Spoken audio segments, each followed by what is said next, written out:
Greetings, L Blacklight. It's a rally for Pamela Brown, Texas. Another victim. Alright. Now.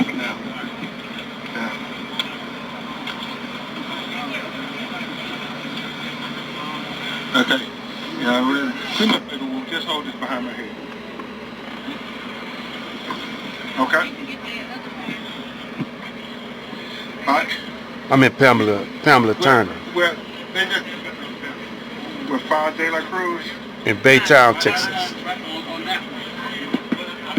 Pamela We Turner, got one right there. Baytown, Texas. Excuse me for that. Okay.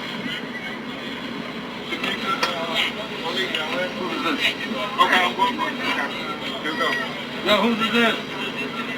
Okay. They just getting started. Y'all ready? Here we go. I'm looking at YouTube. Baytown!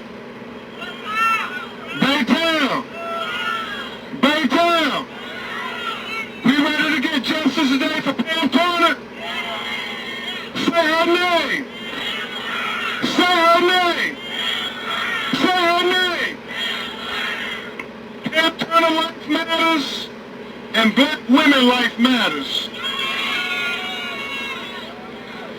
I'm Attorney Ben Crump with Attorney Devin Jacob, Attorney Lee Merritt, Attorney Darrell Washington. We have the honor of representing the family of Pam Turner. To my right to my left we have Chelsea, her legacy, her daughter. Y'all, let her know her mother life matters. Pam Turner life matters. Pam Turner life matters. Pam Turner life matters. Pam Turner life matters. Pam Turner life matters. And to my immediate left, we have her sister, Antoinette James. Somebody who, every interview she's ever given about Pam Turner, she breaks down because she said, if you knew Pam Turner, your heart would burst. She was taken away from us 2 years ago. And before I get into that, I want you all to show her some love. Let Antoinette know that her sister life matters. Pam Turner life matters. Pam Turner life matters. Pam Turner life matters. Black women lives matter.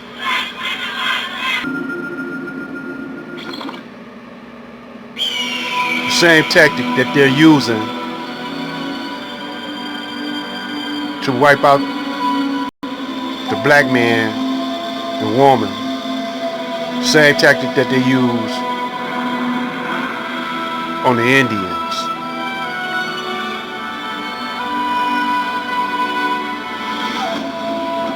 Same tactic. Smallpox that the white man brought from England.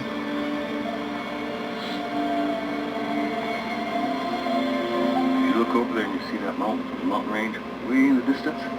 You see that dip, that biggest dip, they call that a saddle? Right there. June 25th, 1876. Custer and his Crow Scouts were in that saddle and they're looking for grandfather, who was camped right down here. And those Crow Scouts, they seen the smoke from the fires. They told Custer that's where Sitting Bull is, grandfather. Long had the army sought him, but never caught him. Sitting Bull was Merlin, a shaman and a prophet, but also a samurai, the ultimate warrior, the lance and shield of the Sioux, against the Wasishas, the white ones. This white nation destroys all in its path. Listen. Our brothers, should we submit? Or should we tell them, first kill me, before you take possession of my homeland.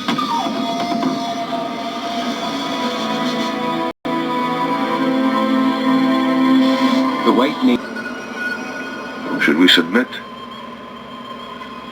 Or should we tell them, first kill me before you take possession of my homeland?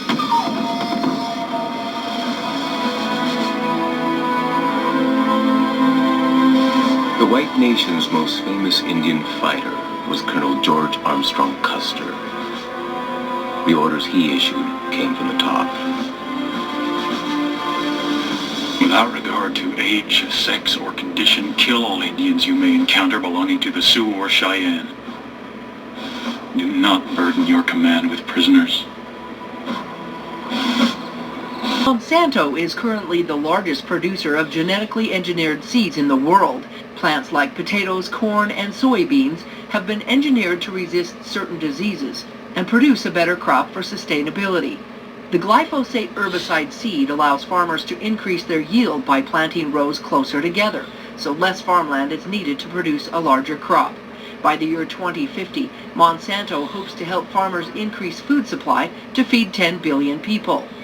2 officials from Monsanto were guests by way of the internet at a Dixie State University forum to help those in attendance understand the GMO process. Do you feel confident that the Monsantos of the world will be able to come up with solutions that the food supply will be able to match demand?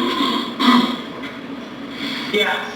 Human health is really dependent on animal and plant health as well.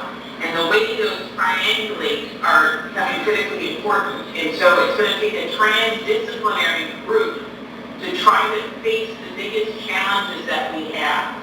And the other key thing is that Monsanto or another individual company is going to be able to do it by themselves. Genetically modified organisms, or GMOs, have been the subject of controversy pretty much since their inception.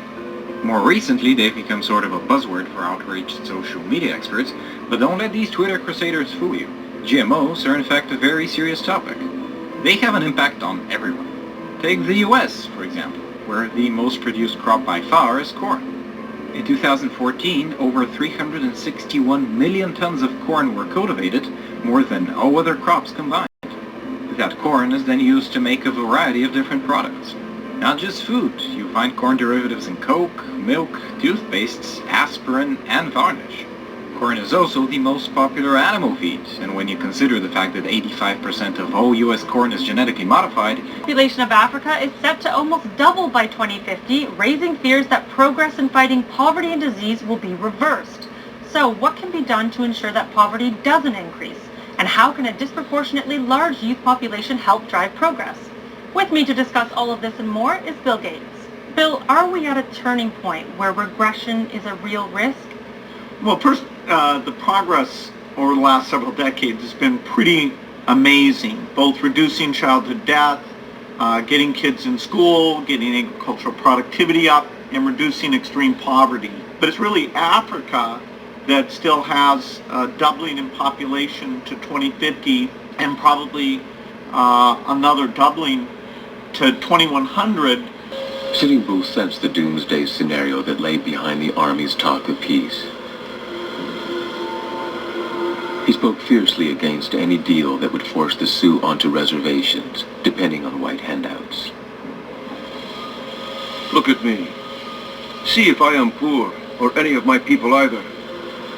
The whites may get me at last, as you say, but I will have good times until then. You are fools to make yourself slaves to a piece of fat bacon, some hardtack, and a little sugar and coffee. Despite Sitting Bull's opposition, the landmark Treaty of Fort Laramie was signed by the peace factions. It created the Great Sioux Reservation. Now this is the Army fighting the Indians. It's been a war on the Indians, and a war on the black man is still war. But our people can't see that.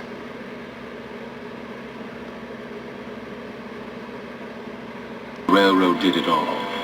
It was the most efficient way to transport the army to the frontier. It brought a legion of settlers and sold them land taken from the Indian. It disrupted the buffalo herds, on which the Indian depended. Custer put it succinctly. No one measure so quickly and effectually frees a country from Indians as the building of a railroad. As well as disrupting the buffalo, the railroad would become instrumental in annihilating them. The plan was simple and devastating. To eliminate roaming Indians, eliminate the buffalo, all of them, all the estimated 40 million. For an army that had won a great civil war, this was a realistic objective. The government war on the buffalo began seriously in the late 1860s. It took many forms. There was an ad campaign. Come to Buffalo Land. Come by train. Come and slaughter buffalo. Jeffrey Epstein may be dead, but this story isn't. A shocking new report from the New York Times sheds light on the connection between Microsoft founder Bill Gates and the late Jeffrey Epstein. After Gates' name came up in connection with Epstein and MIT Media Lab, Gates gave a statement to the Wall Street Journal where he insisted he did not have any business relationship or friendship with Epstein. Cause you know we stopped down his wartime and only your lie we fear.